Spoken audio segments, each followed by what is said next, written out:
Ambulance ডাক। খবরদার বাবা, মুখ সামলে কথা বলো। আমি পাগল হয়ে গেছি মানে? চুপ, একদম চুপ। তোর কথা শুনে মনে হচ্ছে তুই শুধু পাগল না, তুই ছাগল হয়ে গেছিস। আব্বা, ওর যা অবস্থা দেখতেছি, ওরা ডাক্তার দেখায় কোনো লাভ নেই, ওরা সরাসরি মেন্টাল হসপিটাল পাঠাতে হবে। ভাইয়া খবরদার, মুখ সামলে কথা বলবে। আমি পাগল না, আমি সুস্থ মাথায় সুস্থ মস্তিষ্কে কথা বলছি।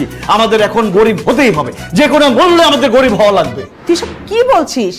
দুনিয়ার মানুষ টাকা পয়সা ইনকাম করতে চায়, গাড়ি বাড়ি করতে চায়। আমাদের টাকা পয়সা গাড়ি বাড়ি সব আছে, আমরা কেন গরিব হতে যাব? কারণ মা, আমরা বড়লোক বলে একজন মানুষ আমাকে কোনোভাবে পছন্দ করছে না। ও এই কথা, আমরা বড়লোক বলে একজন মানুষ তোকে পছন্দ করছে না। ওই মানুষটা কি একটা মেয়ে? হ্যাঁ বাবা, একজন মেয়েকে আমি পছন্দ করে ফেলেছি, তাকে আমি ভালোবেসে ফেলেছি, কিন্তু আমি বড়লোক বলে সে কোনোভাবে আমাকে